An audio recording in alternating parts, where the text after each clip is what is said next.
Sejam muito bem-vindos, senhoras e senhores, meninas e meninos, para mais um vídeo do Resumo Direito. O objetivo desse vídeo é bastante simplório.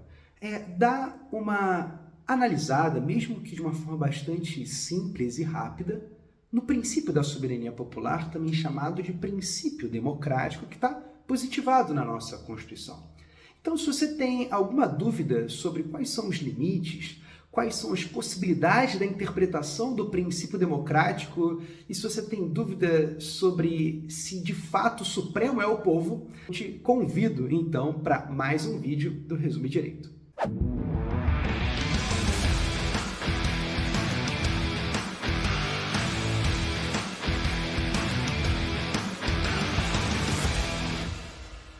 Bom, pessoal, muito bem-vindos e agora vamos analisar rapidamente o princípio democrático ou o princípio da soberania popular, né? Todos nós sabemos que o artigo 1º caput, ou seja, cabeça do artigo 1º da Constituição, diz que o Brasil constitui-se uma república federativa formada pela união indissolúvel dos estados, do Distrito Federal e dos municípios, e constitui-se em Estado democrático de direito. O que isso quer dizer? Bom, vivemos em um Estado soberano, no qual a democracia é o nosso regime de governo. E o que é isso, democracia? Democracia é a vontade da maioria ocasional, sem prejuízo dos direitos fundamentais das minorias. Repare, Estado democrático de direito. Por quê? O direito funciona aqui como uma baliza, como uma limitadora do poder do Estado. Nós não vivemos, evidentemente, num Estado absolutista. Não vivemos num Estado soberano no qual o rei, o governante, é um irresponsável civil, ou seja, que não é responsabilizado por seus atos.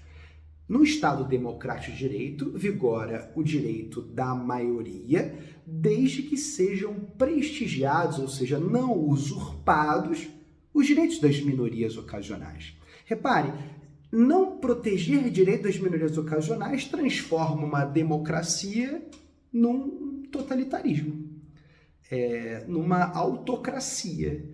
Essa não foi a intenção, portanto, do Constituinte. Então vamos ao artigo 1º, parágrafo único, para que nós entendamos quais são, de fato, os contornos da soberania popular. Veja só, todo poder emana do povo que o exerce por meio dos seus representantes eleitos ou diretamente, vírgula, nos termos dessa Constituição. Então aqui o artigo 1º, parágrafo único, traz duas abordagens do princípio da soberania popular, do princípio democrático. A democracia representativa e a chamada democracia participativa. Então, a democracia, o princípio democrático traz para nós o seguinte, o povo é o titular do poder e ele exerce de duas formas esse poder. Primeira forma, através de seus representantes eleitos. Veja só, representantes eleitos, os membros do Legislativo, do Executivo, que têm um mandato. O que quer dizer a palavra mandato? Na verdade, a palavra mandato decorre do direito civil, que é um contrato de procuração. Quando você vota num candidato, você está dando uma procuração para que ele atue em seu nome. Então, na democracia representativa, o povo tem o poder, sim, porque ele tem o poder de transferir uma procuração para aquele representante eleito atuar em seu nome. E qual é a segunda perspectiva? A segunda perspectiva é da democracia direta, da democracia participativa, na qual o cidadão diretamente exerce o poder político. Mas repare, a Constituição condiciona esse exercício direto do poder pelo povo aos seus termos, ou seja, diretamente, vírgula, nos termos da Constituição. Ora, mas o que a Constituição traz como limites ao exercício do poder pelo povo? É importante que nós leiamos o artigo 14, que é um artigo fundamental, que está dentro do título que trata sobre direitos e garantias fundamentais, mais um capítulo específico sobre direitos políticos. Olha o que diz o artigo 14. A soberania popular será exercida pelo sufrágio universal, que, resumidamente, é o direito de votar e ser votado, e pelo voto direto e secreto, com igual valor para todos e nos termos da lei, mediante plebiscito, referendo e iniciativa popular. Essas são as 3 formas fundamentais de exercício do poder pelo povo, quais sejam plebiscito, referendo e iniciativa popular. É bem verdade que há quem traga aqui também a ação popular. É uma ação através da qual o cidadão tenta, de alguma maneira, questionar algum ato lesivo ao patrimônio público, ao patrimônio histórico-cultural, ao meio ambiente ou à moralidade administrativa. Não deixa de ser um mecanismo de exercício, sim, direto do poder pelo povo. Mas veja só os mais famosos. Plebiscito, referendo e iniciativa popular. Qual é a lei que regulamenta isso, Saulo? A Lei 9709, de 18 de novembro de 98. Ela regulamenta a execução dessas disposições do artigo 14, inciso 1, 2 e 3, quais sejam plebiscito, referendo e iniciativa popular. Saulo, o que é plebiscito? O que é referendo? Na verdade, tanto o plebiscito quanto o referendo são consultas populares sobre algum assunto específico. Qual é a diferença entre eles? A diferença é o momento no qual essa consulta é realizada. O plebiscito é uma consulta anterior à criação, por exemplo, de um ato legislativo, e o referendo é uma consulta popular posterior à criação de um determinado ato legislativo ou administrativo, enfim. Saulo, me dá então um exemplo de plebiscito. Pessoal, nós temos no artigo 18, parágrafo 3º, disposições constitucionais sobre criação de novos estados. É possível criar um novo estado? É possível que um estado se divida, se desmembre, que haja uma anexação entre estados para formarem, então, novos estados? Evidente que sim. E ali está previsto que é necessário um plebiscito com a população diretamente interessada. Então, temos aí um caso de plebiscito, é uma consulta popular sobre um assunto relevante, qual seja a criação de novos estados, e essa consulta é feita antes da criação de uma lei complementar que efetivamente trate dessa divisão, cisão, anexação, desmembramento. Pois bem, Saulo, plebiscito eu já entendi, é uma consulta popular realizada antes da criação de um ato legislativo ou administrativo que tenha notadamente alguma relevância. E o referendo? O referendo é a mesma coisa, só que posterior. O referendo acontece depois da criação de um determinado ato legislativo ou administrativo. Ele busca referendar algo já pronto. Por exemplo, nós tivemos aí um referendo em outubro de 2005, no qual o povo foi consultado sobre uma disposição específica sobre o Estatuto do Desarmamento, né? Se perguntou sobre a proibição ou não do comércio de armas de fogo e munições no país, né? Havia uma menção expressa no artigo 35 do Estatuto de Desarmamento que dizia assim: é proibida a comercialização de armas de fogo e munição em todo o território nacional, ressalvados casos específicos. E aí o parágrafo 1º diz: esse dispositivo, para entrar em vigor, dependerá de aprovação mediante referendo popular, a ser realizado em outubro de 2005. Então, a disposição estava ali, proibindo a comercialização de armas de fogo e de munição, salvo nos casos específicos. E o parágrafo 1º disse assim: olha, isso aqui só vai vigorar, isso aqui só vai entrar em vigor se houver um referendo.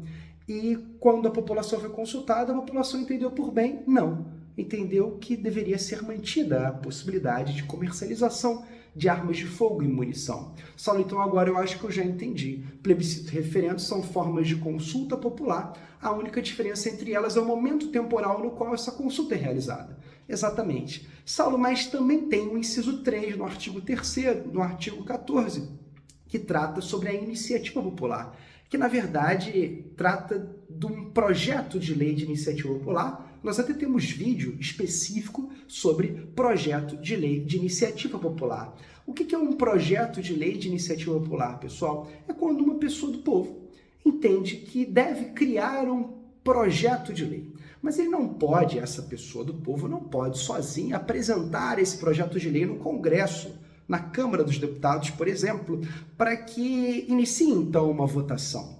Ele não tem esse poder. Ele precisa de algumas assinaturas. E aí diz o artigo 61, parágrafo 2º, que a iniciativa popular ela deve ser exercida com uma apresentação à Câmara de um projeto de lei subscrito por, no mínimo, 1% do eleitorado nacional, mas não é tão fácil assim. Você precisa, vamos imaginar, 150 milhões de eleitores, você precisa de 1,5 milhão de assinaturas, mas essas assinaturas precisam ser distribuídas em pelo menos 5 estados, e cada estado tem que se manifestar por, no mínimo, 0,3% ou 0,3% dos seus eleitores. É importante que se diga que não existe na Constituição possibilidade, o que é bastante controverso, de projeto, ou melhor, de proposta de emenda constitucional de iniciativa popular. Ora, se o poder emana do povo, seria natural que uma proposta de emenda constitucional pudesse decorrer também do próprio povo, atendido, claro, a alguns requisitos objetivos para tanto. Mas o Constituinte entendeu por bem omitir isso. Isso se trata de um limite ao exercício do poder pelo povo, sem dúvida. Então, senhores, basicamente, esses são os contornos do exercício do poder pelo povo. Nós, cidadãos, podemos, nos termos da Constituição, conferir procurações aos nossos representantes. Podemos votar nos nossos representantes eleitos para que eles votem, eles atuem em nosso nome, nos representando. E também podemos participar da vida pública através de plebiscitos, referendos, de iniciativa, de projetos de lei de iniciativa popular, ou ainda ajuizando ações populares, né? A ação popular está prevista na Constituição, no artigo 5º, inciso 73, que demandaria, claro, um vídeo específico sobre ela. É uma ação ajuizada pelo cidadão que tem por pretensão anular ato lesivo ao patrimônio público, ao patrimônio histórico e cultural, à moralidade administrativa e ao meio ambiente. Então, qualquer do povo, evidentemente patrocinado por um advogado, pode manejar essa ação. E não é raro que essa ação também ocorra. Ela pode ser entendida também como um quarto aspecto, um quarto exemplo de exercício do poder pelo povo. Quando se diz, então, que o Supremo é o povo, há sim alguma razão para isso, porque o povo é o titular de todo o poder. Na verdade, o povo é até titular do poder constituinte originário, que é o poder de criar uma nova Constituição. Mas veja, na ordem estabelecida que nós temos, a Constituição traz atribuições específicas para o Supremo Tribunal Federal, que são muito importantes, dentre elas, dar a última palavra sobre o sentido da Constituição. Então é preciso que nós, além de necessariamente respeitemos decisões judiciais sob pena de prática de crime, que nós entendamos que o Constituinte atribuiu ao Supremo Tribunal Federal a função de intérprete maior da Constituição, de princípio guardião da Constituição. Então, o objetivo desse vídeo, resumidamente, senhores, foi que vocês tivessem, então, uma percepção sobre quais são os limites e possibilidades da ordem estabelecida, da Constituição que nós temos, que é, claro, a carta, é a norma de maior importância e em relação à qual todas as demais leis, todos os demais atos administrativos devem guardar obediência. O que efetivamente a Constituição trata desse tema, que é a soberania popular. Tudo bem, pessoal? Então, se vocês tiverem alguma dúvida, podem fazer comentários. Se você não está inscrito no canal ainda, eu peço que se inscreva e ative, claro, o sininho para você ser notificado sobre todo e qualquer vídeo que eventualmente nós viermos a então produzir. Tudo bem? Um grande abraço, fiquem com Deus e até a próxima.